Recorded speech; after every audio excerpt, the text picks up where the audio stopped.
setiap negara memiliki kisahnya sendiri-sendiri mengenai tempat yang angker dan berhantu. Hal yang sama juga berlaku untuk Inggris. Dari sekian banyak tempat di Inggris yang diklaim dihuni oleh makhluk halus, mungkin tidak ada yang keangkerannya mengalahkan bangunan The Cage di St. Osyth ini. Memang, apa yang menakutkan dari tempat itu? Untuk menjawabnya, maka mula-mula kita harus mundur dulu ke abad ke-16. Pada masa itu, masih banyak penduduk Inggris yang mempercayai keberadaan penyihir dan ilmu hitam yang mereka praktikkan. Jika ada hal-hal aneh yang terjadi dan tidak ada penjelasan masuk akal yang bisa menjawabnya, maka penyihir yang ada di kawasan tersebut hampir selalu bakal menjadi kambing hitam. Atas pertimbangan itulah, penduduk Inggris beramai-ramai melakukan perburuan kepada penyihir. Hal yang sama juga berlaku untuk desa kecil St. Osyth. Setidaknya 14 orang penyihir ditangkap di desa ini. Tuduhan yang disematkan kepada mereka bermacam-macam.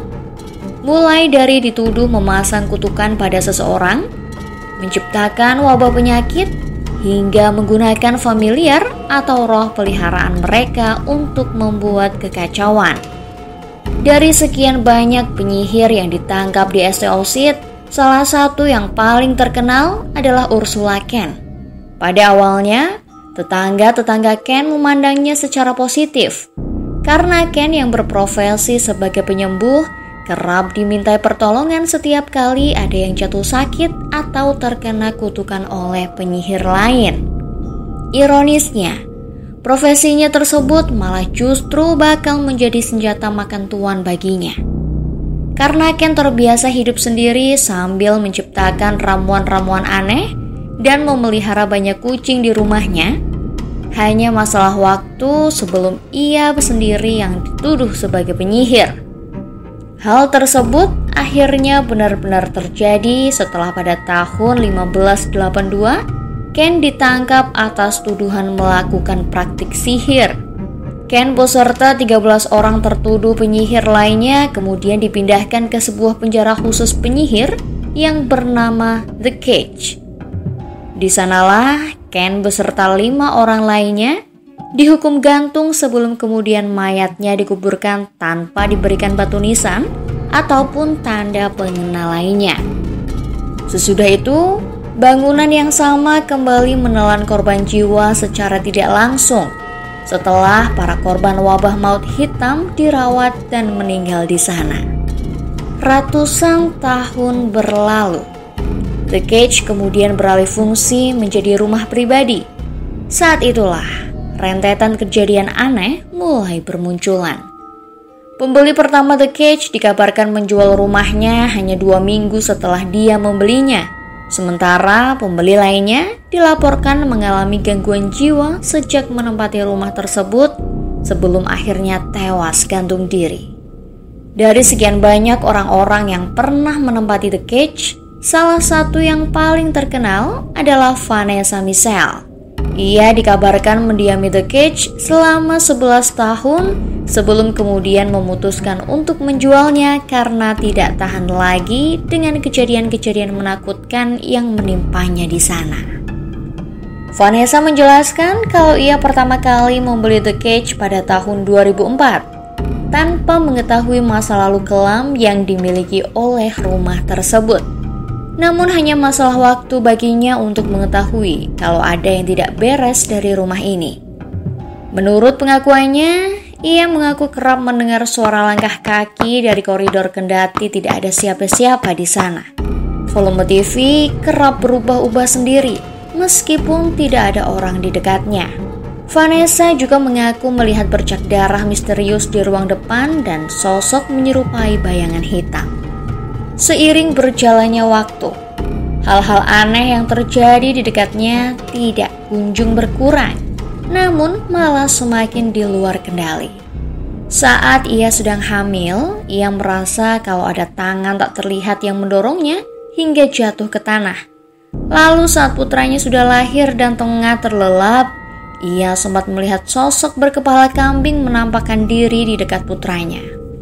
Merasa tidak tahan lagi dengan kejadian-kejadian menakutkan tersebut, Vanessa lantas memutuskan untuk menjual rumahnya. Ia juga memasang peringatan kalau rumah tersebut dihuni oleh makhluk halus yang tidak bisa diusir. Tidak diketahui kenapa Vanessa baru memutuskan untuk pindah dari The Cage setelah belasan tahun. Namun satu hal yang jelas, pengalamannya semasa tinggal di The Cage membuatnya begitu trauma. Sampai-sampai ia tidak mau lagi berada dekat-dekat dengan rumah tersebut. Begitu kabar mengenai pengalaman buruk Vanessa beredar ke publik, rumah tersebut kemudian ramai dikunjungi oleh khalayak umum, baik oleh mereka yang sekedar penasaran dan ingin menguji nyali, hingga kalangan paranormal yang ingin mengetahui hantu macam apakah yang mendiami rumah tersebut. Salah satu paranormal yang sempat mengunjungi langsung The Cage adalah Mickey Rawlings.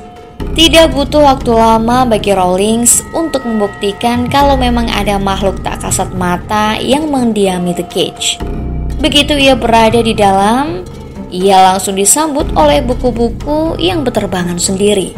Ia juga sempat melihat sosok manusia bayangan dengan mata kepalanya sendiri dan mendengar bunyi-bunyian aneh semisal bunyi langkah kaki serta dentingan piano. Saking takutnya Rawlings dengan keselamatannya sendiri, ia bahkan sampai memegang salib setiap kali hendak tidur di rumah tersebut. Pasalnya setiap malam, ia selalu terbangun sendiri akibat mendengar suara yang mencurigakan. Padahal Rowling mengaku kalau ia aslinya adalah seorang ateis. Setelah beberapa hari menempati The Cage, Rowling lantas menyimpulkan kalau tempat ini sebaiknya dijauhi karena makhluk halus yang ada di dalamnya bisa membunuh seseorang sewaktu-waktu. Namun pengalaman mencekam Rowling nampaknya masih belum ada apa-apanya dibandingkan pengalaman horor yang dialami oleh Brad Mack dan 6 orang rekannya. Pada bulan Desember 2017, keduanya memutuskan untuk menginap bersama-sama di rumah tersebut. Vanessa turut mengantar mereka ke dalam The Cage, namun ia menolak untuk tetap bersama mereka saat hari sudah gelap. Saat malam tiba, keanehan langsung terjadi. Alat pengukur gelombang yang dibawa oleh Mac langsung bereaksi liar dan menunjukkan hasil pengukuran yang berubah-ubah. Suara-suara langkah kaki terdengar dari dalam rumah.